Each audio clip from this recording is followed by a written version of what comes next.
The most common thing we advocate is to move. Any posture which you maintain for a long period of time without moving is a bad posture. But in general, a good rule of thumb would be to keep the warm up to within 15 minutes, because it's not just about preparing your joints, it's also about preparing your cardiovascular and respiratory system as well for the workout, because warming up is shown to prevent more injuries than the cooling down part of it.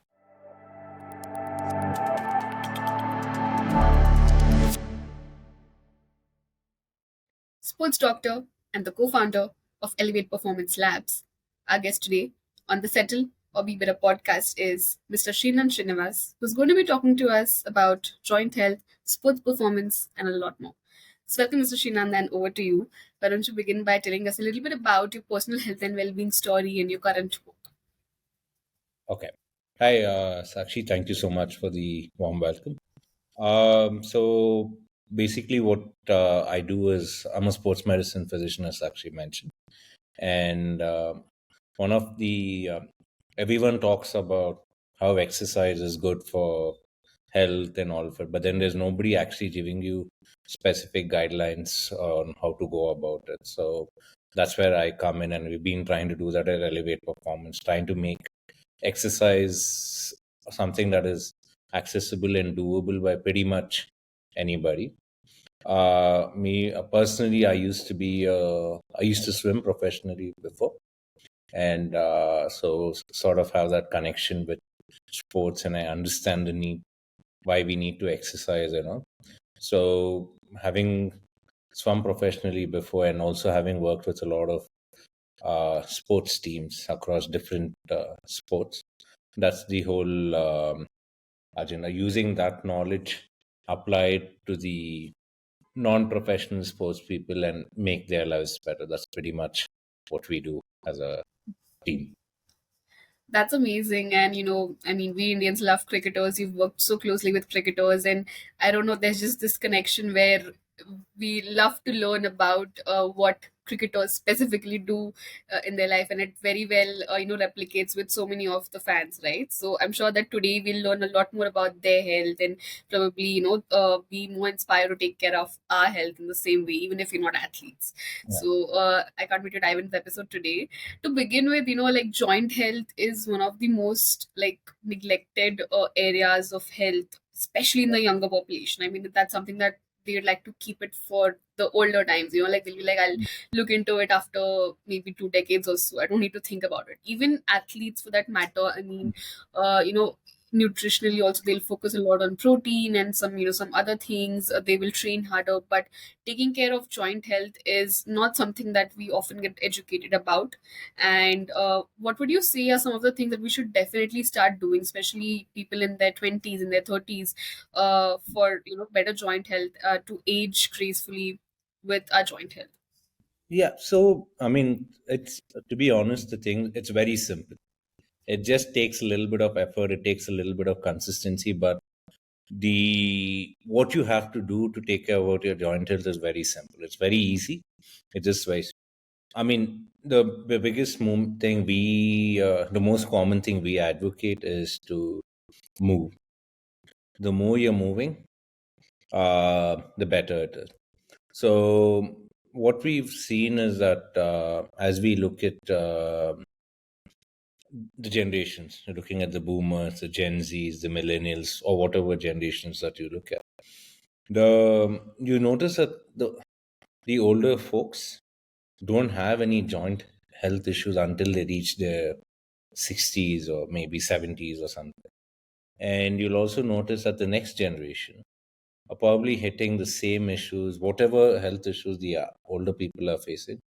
They are probably experiencing the same thing in their late 30s, early 40s. And all this is primarily because of lack of movement. We take a lot of things for granted and we just don't move. So, I mean, and then you have the next generation, which is even more thing. So, what's happening with each passing generation? There is the symptoms of joint pain or joint health dysfunction is being felt earlier and earlier. This is mainly because of lack of movement. So the best thing anybody can do is to move. It need not be, I mean, movement is first. Then the second thing that is second thing that you can do after movement is to either take up some sort of recreational sport or hit the gym, dance, yoga. It can be anything, but it has to be consistent, and that's what makes the difference. Even for cricketers and all of it, or any professional athlete, the way they take care of their health, because they are actually under a lot of stress. Their joints are under a lot of stress when they play. It's not that easy to play for 6 hours on the trot, or when they play a test match. You have fast bowlers bowling like 70, 80, or 60, 50, or whatever, 50 to 80 overs over the course of 5 days, which is a lot of bowling. What they do is they do how much ever effort they put in for the bowling or batting, or they take that much time off to recover from. So there is a difference between how professional athletes would manage it, and there is a difference between how a recreational uh, fitness person would manage. So movement, if there's one takeaway, there's one word that people need to remember about joint health, it's movement within optimal limits, of course. That's the Right. Of course, that does ease it down for us a little bit getting started with it for sure. Because I mean, it's so true. Not only in the 30s or 40s, but I see people who are my friends, in their 20s, very casually talking about, oh, my back keeps hurting, or oh, my knees keep hurting, and that's become so common that we've become used to it. Like it's just normal to have this sort of pains in your early years, or even later years for that matter, right? And I mean, I believe, correct me if I'm wrong, but back pain is mostly related to the posture that we have throughout the day over the days, right? Like, I mean, if we are having sedentary lifestyles, if you're having desk jobs and we're not doing much to, get out of that and do something that really stretches our body, or really, optimizes the movement, the range of movement. And knee pain usually happens mostly, I mean, there's so many other reasons, but when, people are overweight, and they've been a certain overweight for a long period of time, and that puts so much pressure on the joints. So what are some of your advices to deal with these two things, and people who are younger, what can they start doing specifically for back pain and knee pain? okay. So first thing, when you spoke about again, I know it's going to sound very repetitive, but I'm just going to keep coming back to the word movement again and again, because I mean, we have a lot of people who work out for maybe an hour and a half during the day, and then they sit for 8 to 10 hours in front of the system. So there is no balance between what they're doing. So the whole key is to get up as often as you can between work. Get up. It doesn't have to be a very long break, a quick break. Get up. Do a couple of movements, do a couple of stretches. What movements, what stretches? It can't be generalized. If somebody is having a back issue or a back pain, they need to first get it evaluated by a medical professional. Make sure it's nothing more serious. And because when it comes to back pain, there are a few things. There's something called as mechanical back pain, which happens mainly because of how we sit or what we do. And there's also there can be back pain due to some issues like a disc issue. I'm quite sure you've heard of disc bulges and similar. It could be something like that. So you need to make sure there are a lot of reasons why a bad lower back pain or upper back pain can happen. You need to understand what the reason is. And once that's understood, it's easy for someone to prescribe an exercise or a movement that you can do during work. It's not enough that you just do it for half an hour in the morning and then sit for 8 hours in front of the system. So that is something that people need to focus on. Yeah, the other thing is a lot of people make a big deal about posture, and I feel posture is something that is very is a little overrated because you have a lot of infomercials, or you have a lot of content online that says this is the exact this is the best posture to sit, this is the ideal posture to sit. But any posture which you maintain for a long period of time without moving is a bad posture. So the whole key is to, you can sit how you want when you work, but the key is to change your posture as often as possible. You need to balance that out. If you can sort that out, you've stopped, you probably prevented yourself from or reduce the risk of you getting back pain or neck pain in the long run. So, yeah, if that helps, that's my thought process. I usually tell people, Right. sit how you want, sit how you're comfortable, and make sure you keep changing your posture when you're working. Right, of course. That makes so much sense, especially when you talk about people who might be active, who do work out for say 1 hour every day, every other day, and we just feel like that 1 hour of activity, and we are done for the whole day, and we Yeah. go on with our day being just as sedentary as we were before. But it does matter what we do throughout the day, not just what we do for that 1 hour at the gym, but how we carry ourselves outside the gym for the whole day, and what are we doing actively. I mean, it might seem very little when people keep talking about, like, you should walk after, you should set an alarm and you should walk after every 1 hour or Hmm. so, and it seems so little, and it always gets forgotten, but these little things definitely do stack over time and help us a long way, right? So that's for sure. Thank you for sharing that with us. And so, the people who are very active in their life, they love movement, they love exercising, they don't have to be pushed to go for that 1 hour, or be consistent with whatever Hmm. sport that they're doing, but they have all this energy, they might be all up for it. What are some things that they might be missing out, which might lead them to having injuries quite often, or what are some things that we can do for injury prevention specifically, that might seem very small right now, but Yeah. do have a major impact on our joint health? Yeah. So the one thing we have when it comes to training, whether it's a professional athlete or recreational athlete, something that I stress upon very often is that recovery is as important as training. So, as important as it is to keep moving, it's also important that you take a step back and relax. So, if you go back to what I mentioned earlier, you have a cricketer who plays a test match for 5 days continuously, and he takes how many ever hours he's put into the match, he takes as much, either that much time or double that time to recover from it. So, it's the same principle which applies to all the high energy people who don't really need to be pushed to go work out over there or do anything. I mean, there are a lot of people who probably during the lunch break will go run 5 kilometers or 6 kilometers and come back and get back to work. There are, so no harm in doing it as long as you space it out, as long as you give your body enough time to recover from it. So the one thing that they can do is, one is to get a structured plan rather than just because I can do it every day. Get a structured plan which tells you how much load to push, because there are different training. Like when you train for a marathon, for example, there are days where you work on your endurance, there are days where you work on your speed, and there are days when you work on your recovery. So when you have someone who can give you a structured program, that they can plan it out for you. And the thing is this, there a lot of them usually also have this thing that if they didn't train one day, they're like, okay, I missed training today, so I don't know what's going to happen. So it's okay, recovery is as important as training, if not more important.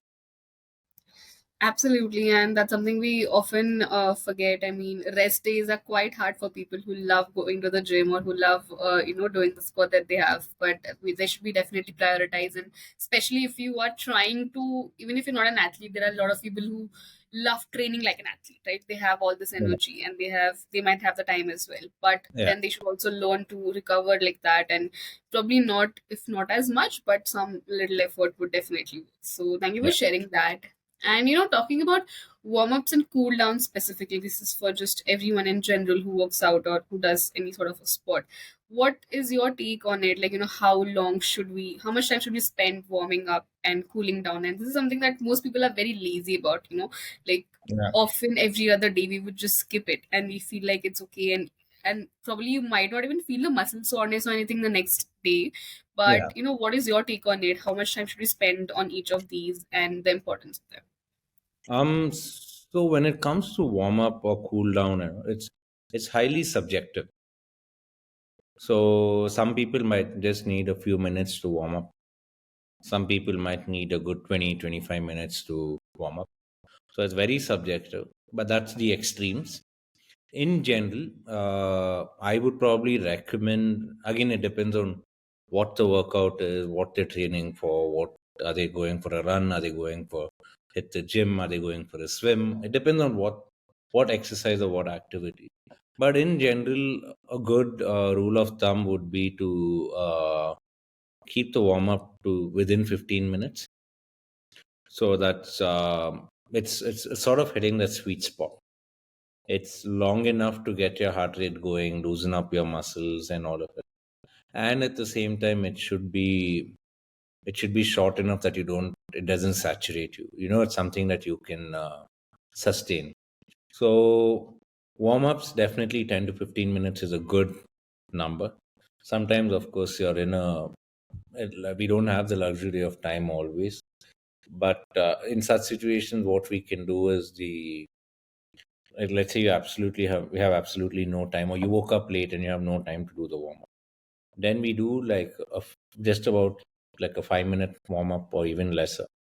And whatever workout you do, the whatever exercise you do, the first part of it you can convert it into your warm up, because it's not just about preparing your joints, it's also about preparing your cardiovascular and respiratory system as well for the workout. It's not just about joints.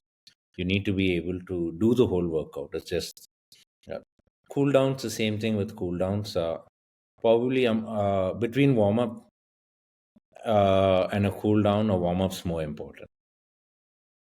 You can do a cool down, there's no harm. If you have the time, you have the patience, definitely do it. But you have fewer people doing cool downs than warm up, because once a workout is done, everyone's in a rush to get back to their routine. Uh, Definitely, if you can stay back and stretch for a few minutes, nothing like it. Just wait for your heart rate to come down post your workout, nothing like it.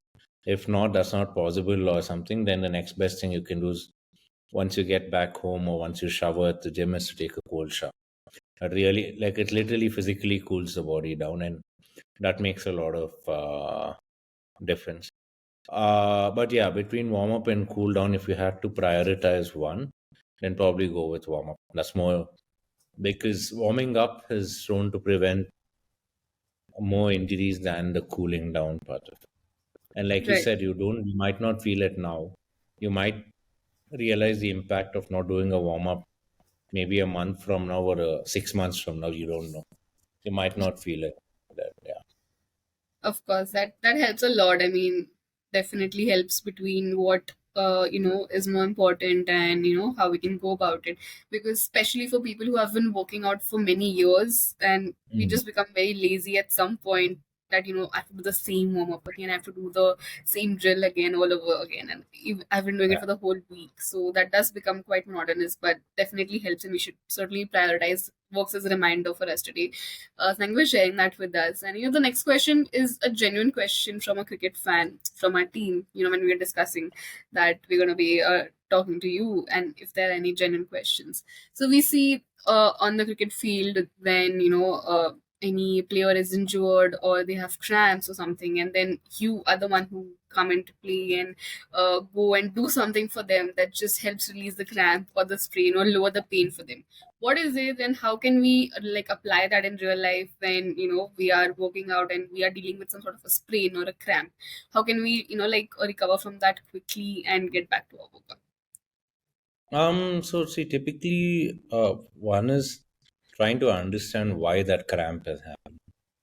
So usually, when a cricketer gets a cramp or something, we already know a little bit about detailed background about that cricketer. We know, like, okay, what could be the possible reasons for him to get a cramp. Usually, for that you need, so that's fun.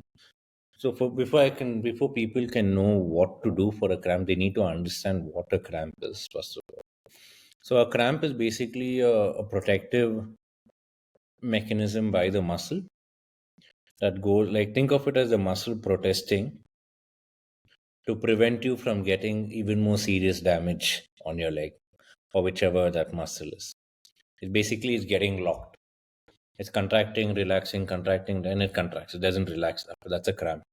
It basically it's trying to protect that leg. If you keep pushing it, you forcefully relax it at that point in time, that muscle is gonna you're gonna strain that muscle. That is one. Now, typically, what I would tell, dealing with cramps on a cricket field and dealing with cramps on a recreational athlete is very, very different. In a sense, the stakes for a cricket player or someone who's, let's say, is playing in the World Cup finals or the semi-finals, that player could be the make or break player of that team. The stakes are a lot higher. So we do everything possible to get him through for the next few overs or few hours, and then if it is doable, again we assess the severity. If it's very severe, there's nothing you can do. We always prioritize the player's health. If there's nothing, if we feel that whatever we do, the cramps are not relieving, we get the player off the field. It's not that every time we've been able to get the player to go back and do what they can do, or we try to, if he's fielding, we try to get them to put the player in a place where the ball isn't hit that much, so he doesn't have to run around, or he can save his energy. That's number. So with recreational athletes, what I normally tell them is that when you're running, if you get a cramp, the first thing you can do is stop. Stop running. Give that muscle some time to recover. Rest it out. Just very, very, very gentle stretches of that muscle. Nothing too much. Just gently ease it back into its a neutral position. What we call is saying about contract, relax, contract, relax. There's something called as a neutral position in between, and you try to get it to that position. Let it be, and give it about a minute, a few minutes, and try running again if the cramp is in that bad. If the pain comes back, and it's a sign for you to either stop or slow down your pace and then continue. If it doesn't come back and you're able to continue with your whole thing, do it. But don't ever force a cramp down, because that could result in like, try to forcefully, like usually when the calf muscle cramps, the if the foot is like this, it goes like this. Don't forcefully get it back into its neutral position. That could just, you'd end up causing some more permanent damage to the muscle than water cramp. And of course, once all this is done, the long term solution is to try and understand why that cramp occurred in the first place. And that's the ultimate solution. Treating the cramp is one. Trying to prevent the cramp is a better long term solution. Right. And what are some of the most common reasons that you have noticed, not athletes, but in general, people who work out, they do get cramps, and what can we do to avoid them? Most common reasons for cramp is, one is obviously, I mean, this is lack of salt.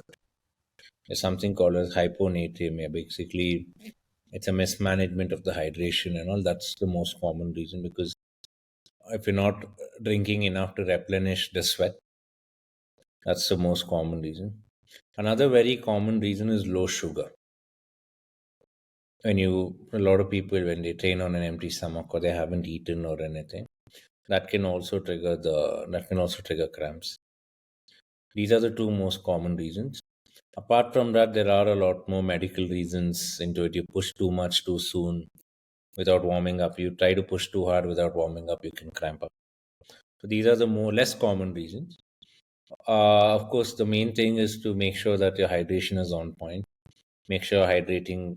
Let's say if you're running a marathon tomorrow, your hydration should start yesterday or today. You don't just you proactively hydrate. You proactively make sure your body's carb levels and all are pretty high, so that you don't cramp. But then all these are guidelines. None of it 100%. None of it prevents it 100%, but it at least reduces the chance of it happening again.